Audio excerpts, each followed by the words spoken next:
Hey everyone. So, you're in your own virtual reality, huh? That's what this video is going to be about today, is realizing that this is basically a game. It's your higher self playing you in a quote-unquote virtual reality, because that's what this universe really is. It's a hologram. And not to take any beauty away from the essence of it, the essence of the creation of us. And I think really we created this game as, the creators that we are, as a part of the one creator that allowed us to create, to co-create with him or her, or it. So the realization that you are basically living out a story. You are the hero of your own story. If we look at the tarot, it's based around the Fool. The Fool is the hero. It goes from the Fool to, through all kinds of stages, 22 to be specific, and gains wisdom. But the biggest wisdom is in the realization that he or she is the Fool on a journey to experience. And that's what we really are here. We're experiencing life. And life is experiencing itself because we are that life. And love, experiencing love. Love wanted to love another, and light wanted to understand love. And with that combination, we get love light. Love recklessly can be a shadow of itself, really, because if you don't have self-love and you complete self-sacrifice for the goal of loving others, that is martyrdom, and that might not be seen as the wisest thing to do. And it's a bit of a tangent, but that's where wisdom comes in to direct love, with the most efficient way of doing it. Right, the most efficient way of loving, in a sense. It's understanding of it. For example, if you live in a home and you decide, I'm gonna take every single person on the street and put them in my home.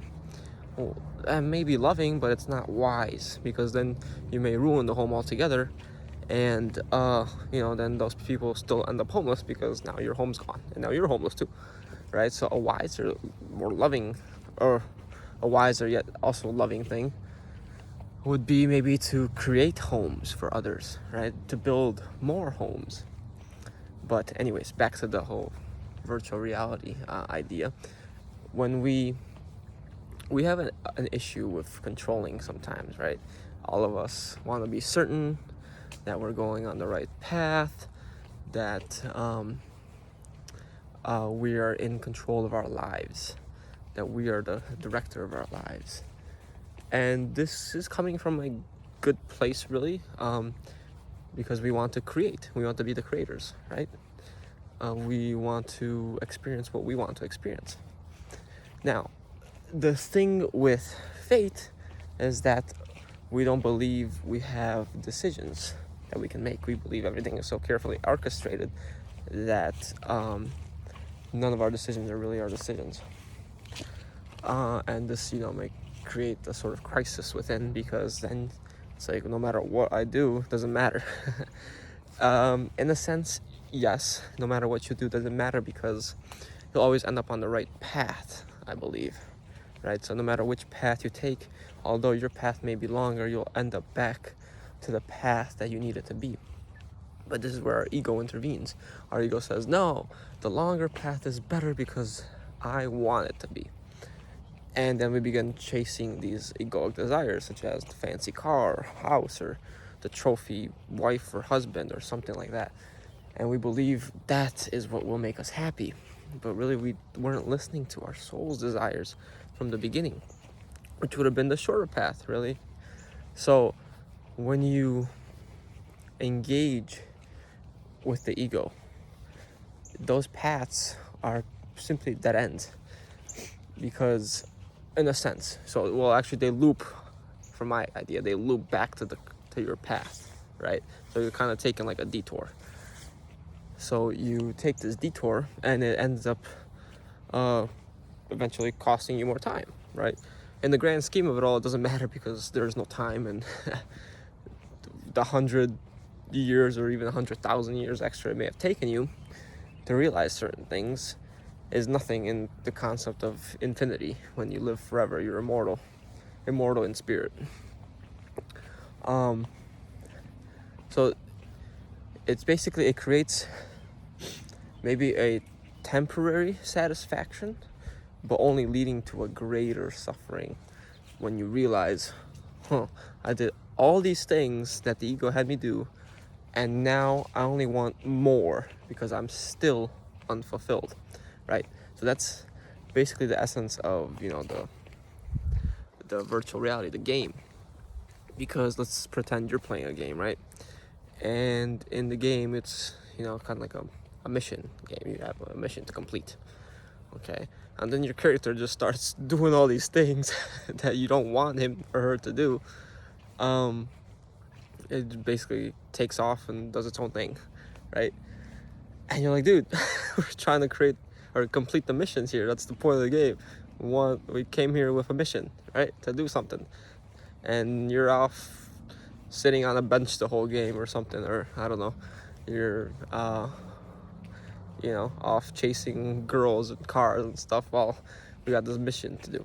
And not that there's anything wrong with that. Like I said, when you have an egoic desire, it's important you listen to that desire for the purpose of realizing you don't really want that.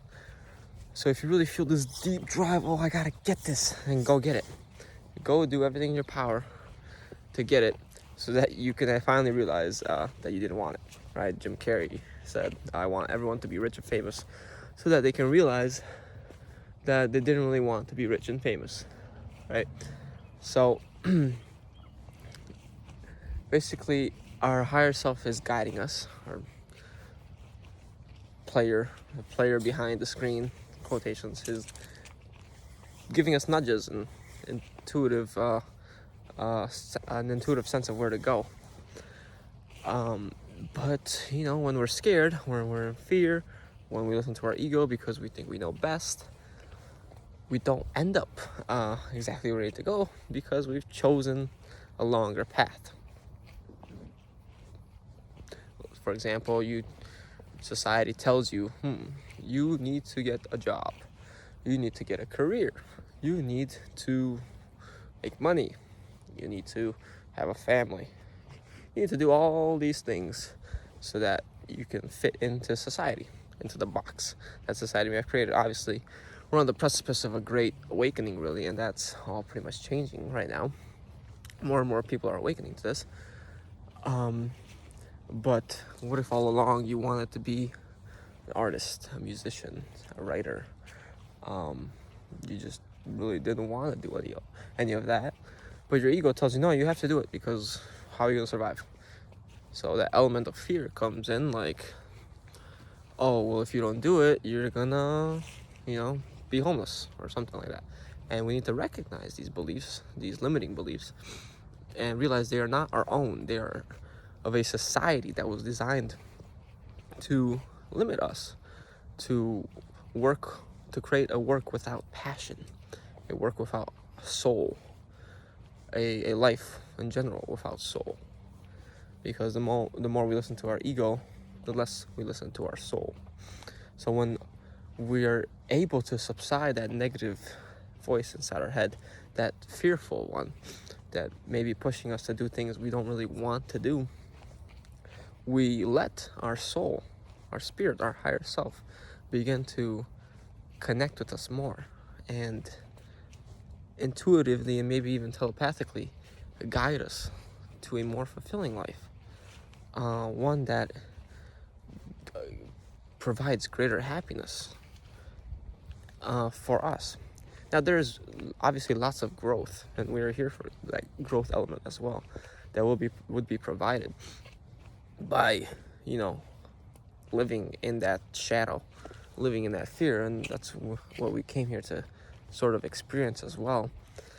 even though it doesn't have to be that way. You don't need pain to grow. You don't need suffering to grow. That's a concept I feel like it was implanted into us. So, the less you choose fear and the more you choose love and your soul and your desire for happiness, the more in tune you become with yourself and with your life, and the more power you gain as a conscious creator of your own life. Because that's what we really seek when we seek that control, is we seek the ability to create our lives how we want it. But we think that, if we have the money from this job that we don't like, it will bring us, we'll be able to do whatever we want after that. And what happens? People end up retiring at the age of 60 and buying some Corvette or something, and then trying to experience life as if they were 20 again, because really they missed out on that time because they had lived in fear the whole time, listening to what society may have told them along the way, right? So you can choose to play the game however you want to play, but realize the more you complete the mission, quote unquote, the more fulfilling the game is, the more enjoyable the game is, right? Because in essence, when you die, you return to that higher self, to that spirit, to God. But many people keep coming back. Many people want to come back because it's a beautiful game we play, and it'll be even more beautiful once the shadow is really enlightened, which is what it's happening now. Everything's coming to the surface, and we're realizing we don't need certain things that are happening on the planet, and we are at a higher consciousness. But there are some souls that still may need it, which is why they will reincarnate in other versions of Earth once the whole transition happens. But anyways, so really, maybe it's time to really analyze your life, especially in this month of May. It's a 5-month, great energies for change, for self-assessment, to see really where you are in your life, where you would want to be, and not really worrying about how you would get there, but making the choice to align with love, to align, because people think the opposite of fear is courage, the opposite of fear is love. When you're in love, you have courage because you really understand how powerful you are from within. It's easy to be powerful, or it's easy to have courage when you're powerful, when you know how powerful you are, right? And to really assess whether the situation you're in is coming from a place of fear or from a place of love. Okay? Are you loving? Are you enjoying the people you're with, the company you hold, the job, the work you do, the way you are, your attitude? So it's a good time for that, and it's a good time to become a conscious creator of your game, of your virtual reality, because the more unconscious you are, the more karma you accumulate, right? Anyways, good luck, and I hope you fulfill your mission, or you don't, whatever you want. Take care.